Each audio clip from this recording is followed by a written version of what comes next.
Imagine you have finally done it. You have signed the papers, handed over your life savings and secured your piece of the great Australian dream. You picture a sprawling backyard, sun-drenched afternoons, and a property value that only goes up. But the reality you are stepping into is a nightmare disguised as paradise. You turn on the tap, and nothing comes out. The lush green lawn you envisioned is a cracked, dusty wasteland. This is the new Australian reality, a catastrophic collision of a hyper-inflated housing market collapsing under its own weight, and an environmental crisis so severe it is drying up the future. The stakes have never been higher. Families are trapped in mortgages for homes becoming uninhabitable, their wealth evaporating as fast as the local reservoirs. We are about to count down 10 regions in Australia where the water is running out, and the housing market is plunging into the abyss. And if you think the situation sounds dire now, just wait until we reach the number 1 spot, a place where people are literally abandoning newly built homes because a property without water is worthless. As we journey into this crisis, if you want to stay ahead of the curve and uncover the hidden truths reshaping our world, make sure you hit that subscribe button to join our community before the well runs dry. Starting our countdown at number 10, we travel to the outer fringes of Perth, Western Australia. Here, in the sprawling new estates of the Northern Corridor, you are greeted by endless rows of identical roofs baking under a relentless sun. You bought here thinking you were getting a bargain, but beneath the surface, the aquifers are dangerously depleted. The government has slashed groundwater allocations, leaving councils scrambling. As a homeowner, you suddenly face exorbitant water trucking fees just to keep your foundation from cracking in the shifting soil. The local housing market, once driven by eager first-time buyers, has hit a wall. Properties linger for months, shedding tens of thousands of dollars as buyers realize they are purchasing a dust bowl. Families who poured everything into their deposits are now trapped, unable to sell without taking a massive financial hit. Moving deeper into the crisis, number 9 brings us to the Sunshine Coast hinterland in Queensland. While coastal strips boast mansions just miles inland, communities rely entirely on rainwater tanks. When the dry season extends, the reality becomes brutal. You wake up rationing every single drop. Water carters are booked months in advance, and the cost of buying drinking water is bankrupting households. Investors who snapped up hinterland retreats for premium prices are watching the market implode. Rental yields are plummeting because tenants refuse to sign leases where water security is a weekly gamble. You can see the desperation in retirees who moved here for peace, finding themselves fighting a daily war for survival, their life savings tied to unsellable assets. The escalation of this crisis takes a darker turn as we reach number 8, the usually fertile plains of the Darling Downs in Queensland. You might picture endless fields of green, but the current reality is a fractured landscape of cracked earth and failing infrastructure. For decades, this region was a safe bet for agricultural investors and tree changers looking for a quiet rural life.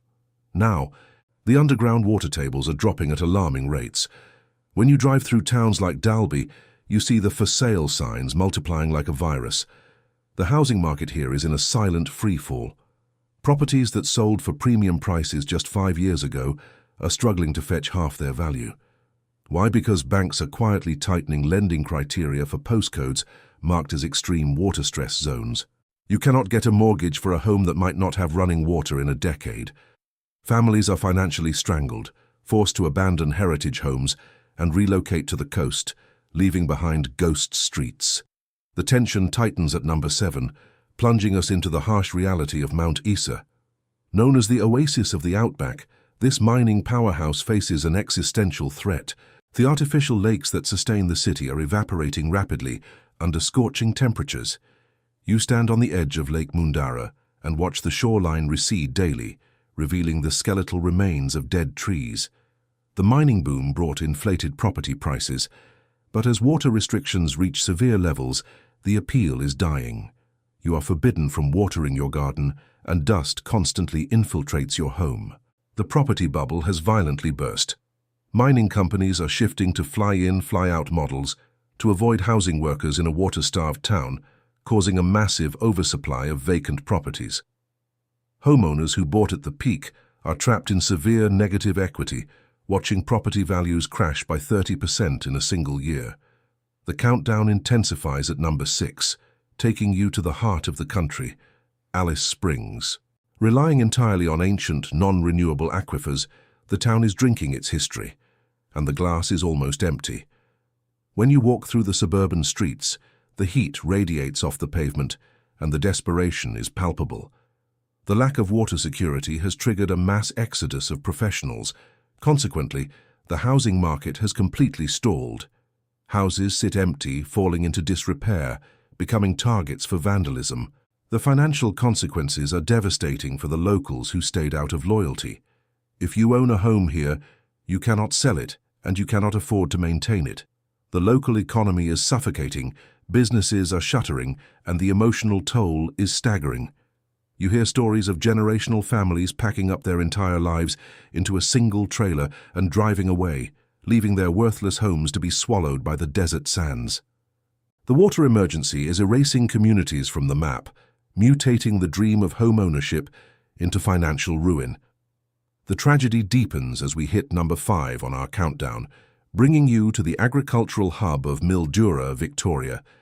Sitting on the banks of the mighty Murray River, you would think this town is immune to water scarcity, but the reality is a cruel illusion.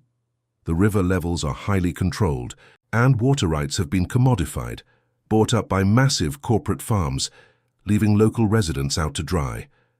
As an ordinary homeowner, you are fighting a losing battle against billion-dollar conglomerates for the very water flowing through your town. The housing market here is experiencing a terrifying polarization. While properties with grandfathered water rights command millions, standard residential homes on the outskirts are plunging in value. You are watching your community fracture. Families who have lived here for generations are being priced out of basic utilities. A standard water bill can now eclipse a monthly mortgage payment. Properties without secure water access are languishing on the market, their values dropping by 20% as the drought tightens its grip. The stress is ripping families apart, transforming a peaceful riverside lifestyle into a high-stakes financial war zone. Number 4 drags us into the heart of New South Wales, to the historic town of Broken Hill. Known as the Silver City, it is now becoming the City of Dust. You are standing in a place where local lakes dried up completely in recent years, forcing the government to build an incredibly expensive pipeline just to keep the town alive. But that pipeline came with a hidden cost destroying the local housing market, skyrocketing water rates. You are opening utility bills that make your stomach drop, forcing you to choose between paying for water or buying groceries. The cost of living has become so toxic that buyers have completely abandoned the region. The median house price is in a terrifying downward spiral. You can buy a 3-bedroom home for the price of a luxury car, but nobody wants them. Investors have fled, and the aging population is trapped. You see elderly couples who plan to sell family homes to fund their retirement, now realizing their primary asset is worthless. The emotional devastation is palpable.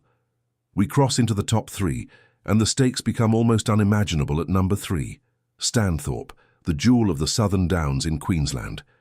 Imagine a town known for its wineries, suddenly relying entirely on trucks hauling water in daily just to keep the hospitals running.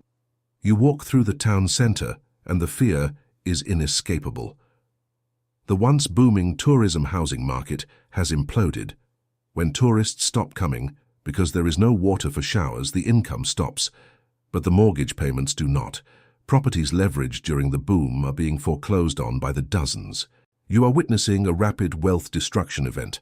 Homes are selling at massive losses, and the psychological toll of living on a daily ration is pushing the community to the breaking point.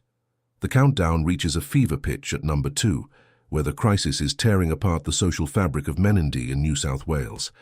Once famous for its spectacular lake system, you now look out over a horrifying expanse of cracked mud and rotting fish. The catastrophic mismanagement of the river system has left this town completely parched. If you live here, you are not just losing your property value, you are losing your fundamental right to a safe environment. The tap water, when it does flow, is often discolored and toxic, unsafe even to boil. The housing market hasn't just fallen apart, it has ceased to exist. Real estate agents refuse to even list properties in the area, because there are zero buyers. Think about what that means. You have a mortgage of $200,000 on a house that you could not give away for free. The financial trap is total and absolute. Families are walking away, handing the keys back to the banks in a desperate act of surrender, willing to destroy their credit ratings just to escape the blinding dust. It is a modern-day ghost town in the making, a stark warning of what happens when the environment and the economy collapse simultaneously. And now, the moment we have been building toward. The #1 region in Australia, where the water has run out and the housing market has completely disintegrated, is Walgett. This is where the nightmare teased at the beginning of our journey has become an apocalyptic reality. You arrive in Walgett, and the silence is deafening. The rivers that once fed this community are dry, and the town relies entirely on an emergency bore that pumps highly salinated hot water from deep underground. It ruins appliances, corrodes pipes, and tastes like despair. But the real horror is what has happened to the housing market. It is not just a crash, it is an obliteration. Newly built homes, subsidized by eager investors just a decade ago, stand abandoned. Doors swinging in the hot wind, windows shattered. You are looking at $0 valuations. The banks have completely redlined the entire postcode. Insurance companies have cancelled policies. The concept of home ownership here is entirely dead. The families who remain are the ones who literally cannot afford the fuel to leave. This is the ultimate harsh reality. The great Australian dream has been reduced to dust. The illusion of perpetual growth has been violently shattered by the undeniable reality of an environment pushed past its breaking point. From the outer suburbs of Perth to the desolate streets of Walgett, the warning signs are flashing red. A housing market cannot survive without water. It is a catastrophic vulnerability that threatens millions. Thank you for walking through this stark reality with us. The world is changing faster than we realize, and the safest investment you can make is staying informed.